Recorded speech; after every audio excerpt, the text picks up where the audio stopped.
Paul, it's great to see you again. Great to see you, Michael. Thank It's you. it's been a while since Comic-Con, and now Yep. we're seeing the growth of Legion even more Mhm. here at the Newport Beach Film Festival. You got two films here. Yeah. Tonight, your William Shatner documentary is Yep. going to be screened. Let's talk about Right here that in first. this theater. Yep. Exactly, here at the port. Yep. What is it about this documentary that's really touching a lot of fans? Because the buzz has been incredible Yeah. out there. I would say, a big part of it is William Shatner. Just putting him on screen is, it's a magical thing.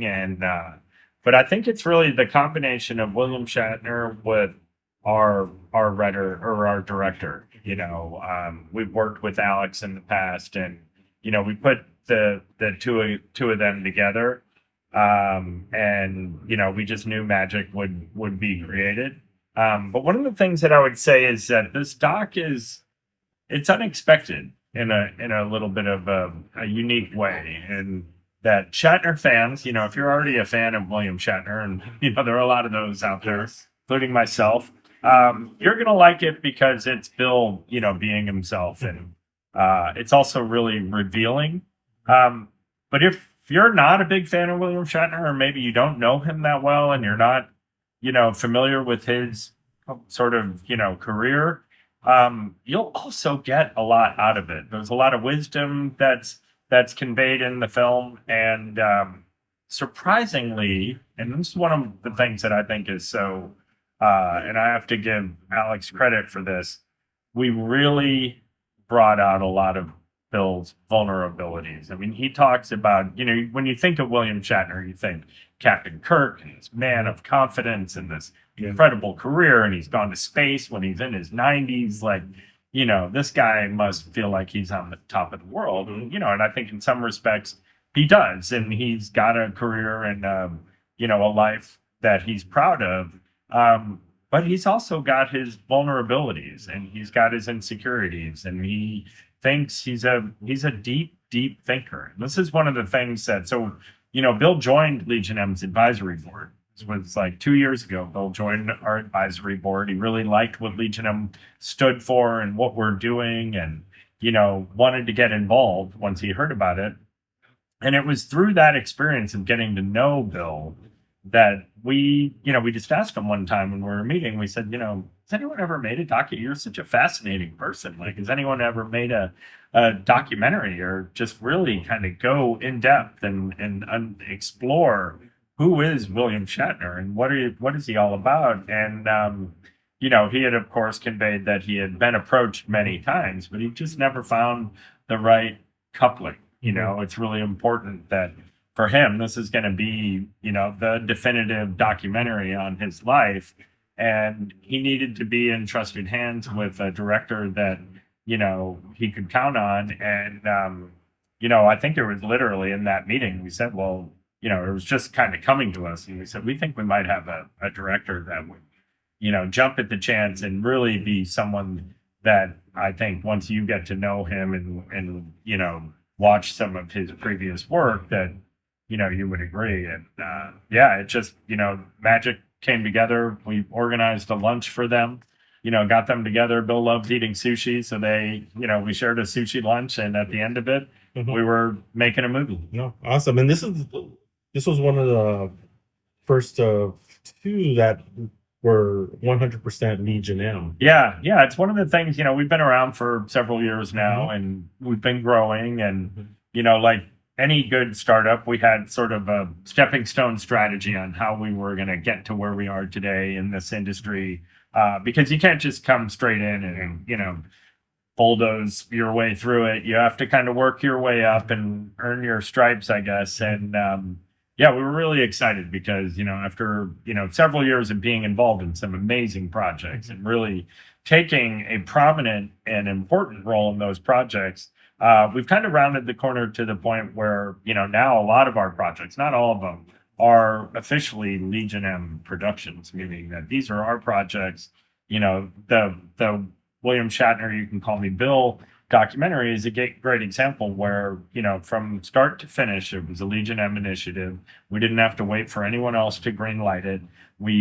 From the time we put Bill and Alex together, we conceived of, financed, produced, and premiered the movie all within a year, and premiered it to 100%, positive Rotten Tomato scores at South by Southwest earlier this year. And we brought our community into the fold. They were able to invest directly into the project. And that's part of our kind of Legion M's sort of arsenal, is that we're not just a community, a vibrant and engaged community of entertainment fans that can light up the internet and support projects.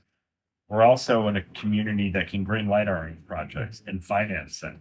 And so, that's a power that we didn't have up until, when we did You Can Call Me Bill. Yeah, and that's great to see. Great to see that for the investors who invested in the first round. Yeah. I think you're now up to round 9. Yeah, we're on round 9. Yeah. Really? So, it shows that you investing money into the company is now turning the results, because it does take time. It doesn't happen overnight. Yeah. And by seeing that, have you seen that for round 9, that you're seeing more investors coming in and more people coming into the fold? Yeah, it's been really rewarding, and we're so grateful to the community, especially the community of people that believed in us back in round 1 and 2 and 3, when frankly we were it was really early stage. And their support and their patience with us as we've kind of gone through this process. And we outlined it at the very beginning. We often do this. We will take the time to explain to our community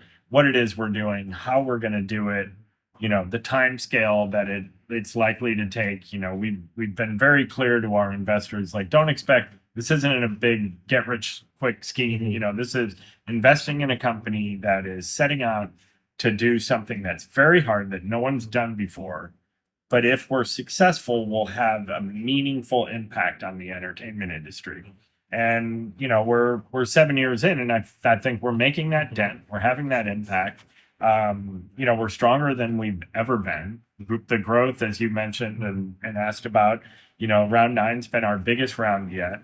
We're growing faster than we have, with more investors coming on board. And, that's kind of like, we're a little bit like a snowball rolling down the hill. We still a lot of work. Like, we don't feel like we're still pushing a rock up a hill. But as far as that, credibility and what do we have to talk about? What can people come to? I mean, we premiered another movie last night, and I would say probably more than half of the people in the theater are Legion investors. And that's just such a fun experience for all of us. They were involved when we first announced the project, and it was just a script with the director. And now here we are a couple years later, premiering at Newport Beach Film Festival with a packed house and just an unbelievable response to the movie. Yeah. And it's crazy to think that first time we interviewed you, and your business partner, Jeff at San Diego Comic-Con inside what was then the Chinese Theater in San Diego. Yep. You see where the growth has come from back then to now. Yeah. And you're seeing a lot of development, a lot of motion pictures coming that are starting to make their way out. And there's a brand new one that premiered yesterday at the Newport Beach Film Festival. The Man in the White Van. Man in the White Van, horror thriller type of movie. Tell us a little bit about that, because that's the second project that was fully funded by Legion M. Well, it's a Legion M production. Yes. We did have a financier on that project, Garrison Pictures, which has been amazing to work with. But it's still a Legion M production, so we were hired by Garrison to make this movie. And Gary Kampathikaris, Dr. Gary, he was the financier for it. But so this project is really interesting because I think it highlights a couple of really unique elements about Legion M. First and foremost, we did this project because our community asked us to. They wanted true crime thriller. And, we're always asking our community, what are you interested in? What do you want to see from us? I mean, it doesn't make any sense for us to go make movies that our community doesn't like. So we're always polling them and asking them and throwing ideas in front of them, looking at their ideas as they toss them out to us. And this movie was a response to them saying that we love true crime, we love horror.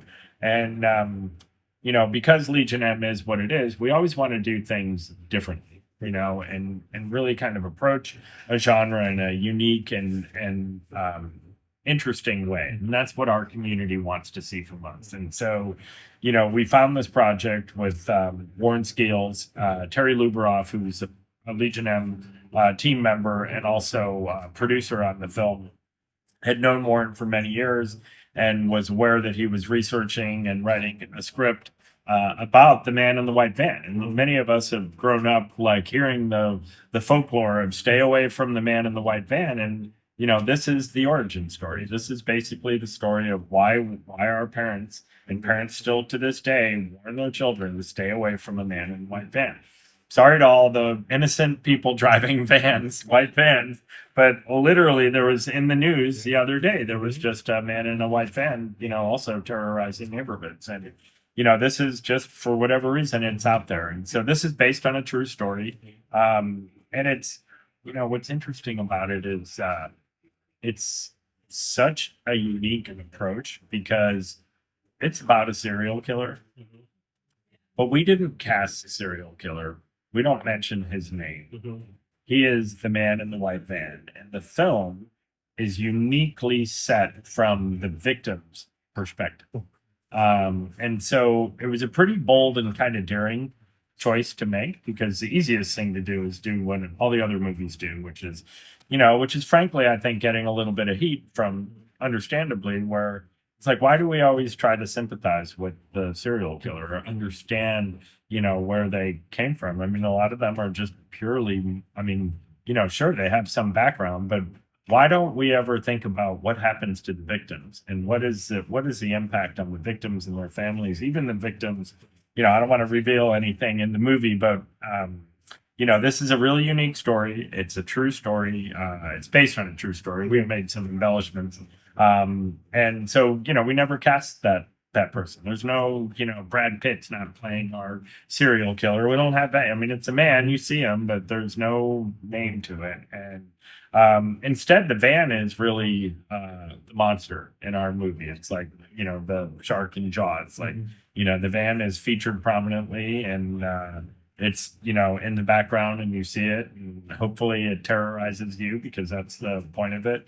But the other interesting thing about the movie, and I'm glad to see that the reviews are really positive and people are kind of remarking about this, is that it touches very nicely on two different genres. It's true crime and it's horror, but it doesn't go too far in either direction. We're not detailing all the, elements of the true crime and, the investigation or anything. It's really a narrative about this, one particular person and her experience in her home, where her parents aren't listening to her, and she's trying to explain that she's being hunted by, she suspects that she's being hunted, and, the parents don't believe her. She's been, prone to exaggerate things in the past for attention. And it's something that a lot of people can probably relate to. But what's interesting is that it sort of straddles two genres. Horror fans are going to love this movie. True crime, fans are going to love the movie. It's got just the right kind of combination of both of them. It's a wild ride in a theater. I mean, we saw it at a packed house last night. People were screaming and jumping up, like jumping out of their seats. And, it's got some good jump scares in it. And we're really proud of it. We're excited to see, now that we've shared it with the world. Last night was the first time anyone's seen it. And so, we're going to go into kind of sales mode now and see what kind of distribution we can get. Awesome. That sounds great.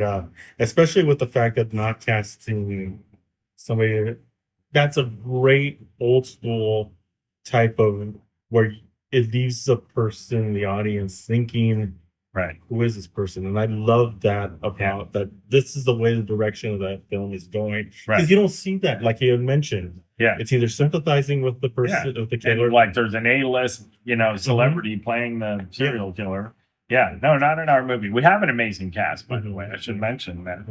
We have Sean Astin and Ali Larder, and Madison Wolfe plays the lead and is phenomenal. I mean, what an incredible actor. Brett Basinger plays her sister. Sky Jackson plays her best friend.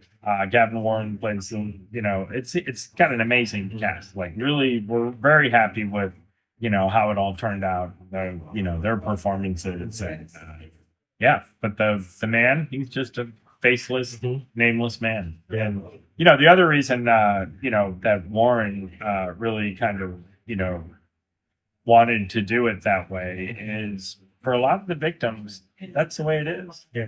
They don't really know. Annie, the subject in the film, she never probably saw his face. I mean, we know it's her story. So this is based on a real person's story, and we, had conversations with her, and so we know that she never really saw his face, not that clearly. And every time she did, it was in a traumatic moment. Otherwise, it was just this man in a van. And I think that's a kind of interesting perspective to put the audience in Annie's viewpoint. And so this is what she experienced. Yeah, exactly. And I think you guys have put something together that's going to be very exciting for people when they see it. Yeah. Now that you're selling and distribution, are you still going to be taking it to film festivals, or is it going to be? Yeah, we'll keep going on the film festival. I mean, it really just depends. I mean, this week and next week, we're doing some private buyer screenings, and there is a lot of interest in the project. I mean, it's a genre that's really popular, not just domestically but worldwide. Movies like this tend to do really well. What we've heard from the foreign sales representatives is that that our film meets a lot of the the checkpoints, which is it's suspenseful and exciting. You can do a theatrical, but you can also air it on television broadcast. Right. It doesn't have extreme gore or a lot of swear words or anything like that. So yeah. And one thing I do want to mention upon as we're getting away from the movie and now into more about Legion M is Kevin Smith has been very happy about everything you guys are working together. Yeah, he's a baby. So what has that been like? Because it has helped get Legion M even that growth even more. Oh yeah, especially with the last Clerks film. Yeah, are you looking to work with him again? Absolutely. Yeah. In fact, we did the Jay and Silent Bob reboot together with Kevin, and Kevin's been. I mean, he's like William Shatner. He's like a Legion M advisor. He's not officially an advisor, but he acts like one. Like, he's been amazing. We really enjoy working. He talks about Legion M all the time, and we appreciate that. The last movie there wasn't really an opportunity because it went straight to the studio. But I think we're always in conversations with Kevin. We'd love to do another movie. Awesome. Yeah.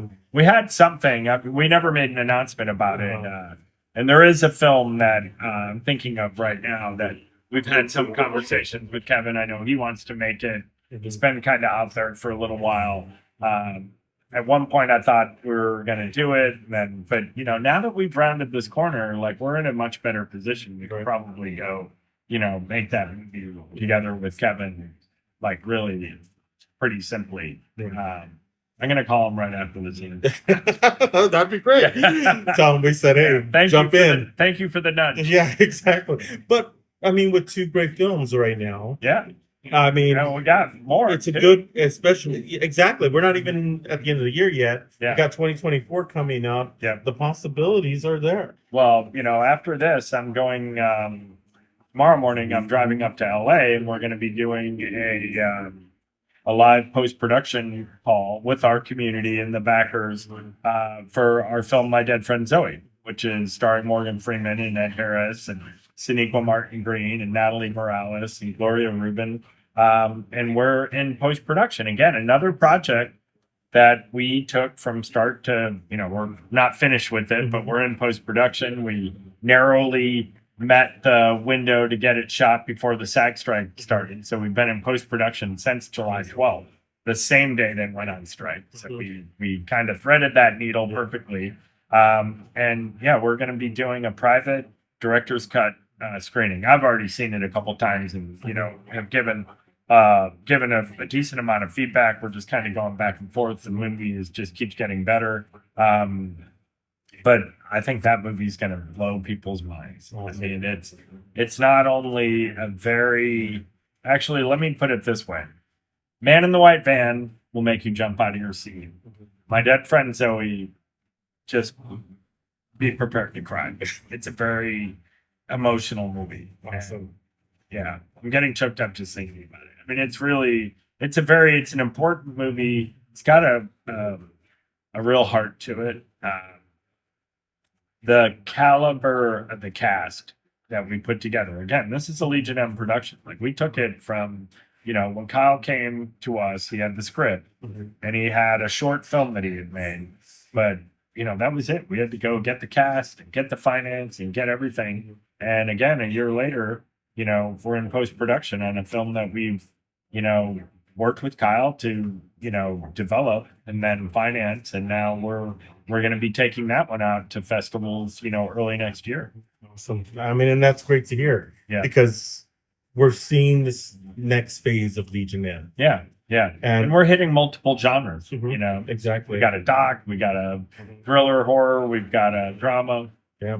So what do you see in the next 5 years for Legion M? Are you gonna, besides continuing with movies and documentaries, are you looking at television and maybe possibly branching out to more television? Yeah, we have some very active TV stuff going right now. Nothing that I can talk about, but we have a partner on. We sold a series and then that got canceled, so that was a bit of a disappointment, a little bit of a setback for us, and we shared that all along the way with our community, and those are just it was kind of the down cycle in the industry, and a lot of stuff got cut. The partner that had bought the project and was taking it into production was getting hammered up for stock price and laying people off. And so but we have a couple of really cool things that we're working on in TV. And the other growth that I would say is, like, we look at, like, what are these stepping stones, rounding the corner to the point where we can green light a William Shatner documentary. Like, that was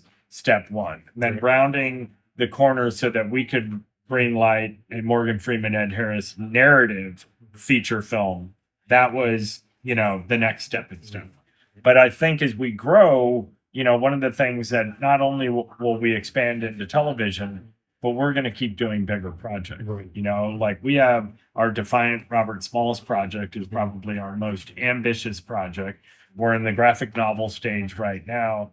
But as that project, comes closer to reality, that's a project that's gonna be budget wise, it'll be the biggest budget movie that Legion M's not only produced but been involved in. And so I think that's pretty exciting, because I think for our community, we're always going to play in the independent film space, but at some point we're going to look and act a lot more like a mini major studio. Awesome. The one question I do, and we'll make this the last question for this interview. We're going to have many more in the future. Perfect. Yeah. But the one question I do want to ask you, as being the part of the team in Legion M, is with the changing of the way people are getting their content in media. Yeah.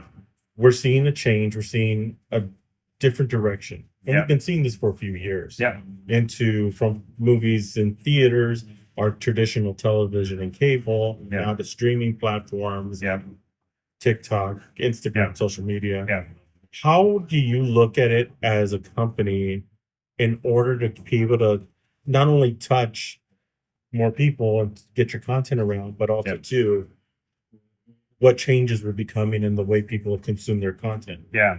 It's a really good question, and something that we spent a lot of time thinking about, talking about. And what I would say is, first and foremost, one of the most exciting things about Legion M is that no matter what happens in this industry, there are two things that are going to never stop mattering: the audience, which is Legion M, and the creators, right? And everything else in this industry is some form of a middleman, right? It's a platform, it's a studio, it's whatever it is. And, the more disruption that comes into this space, frankly, because of our timing and the fact that we're a startup, a nimble, flexible, adaptive startup, it actually presents opportunities for us. It's like, as the ground shakes, fissures arrive, and we can slip into those fissures, and we feel like that can work to our advantage. Now, we're always gonna love putting movies in theaters. There's something about the Legion M experience that is unique to theaters, which is we're a community, and seeing a movie in a theater is a communal experience, right? Versus watching it on your phone, on your couch. Or I've been in that space where movie TV, like we know what that is, and we celebrate that. That's a great, way to reach people. There are certain things where that experience is perfectly fine, or maybe even preferred. But for the foreseeable future, we're not going to abandon the theatrical experience. We're going to try to figure out how to innovate there. And how do you create these unique experiences and create, like even if you look at what Taylor Swift is doing with her Eras tour, that's a great example of something that, is worthwhile to put in theaters and make that communal experience. And, our movie, The Man in the White Van is, again, you could watch that movie on your phone, but you're going to have a way better time watching it in a theater with people that are, jumping and screaming and, having that experience. And so it's, I guess we're going to adapt as things adapt. We're also, really centered on AI and what AI means to this industry. And, how do we responsibly, understand the power of AI, but not kind of giving up the personal and human craft of creating content. And I think there's tons of opportunities there. And it's an area that Legion M is, Jeff and I have a background in Silicon Valley, so we're not opposed to new innovations like that. We understand, that we want to implement those things, responsibly and in a, creative centric way. But I think these new tools that are being developed are, can make people exponentially more creative. So, I don't believe in this misnomer of that, like, oh, well, we're just going to hand the keys over to the AI and they're going to produce content. That's not how it's going to work. The AI itself won't create content, but people will create content with AI.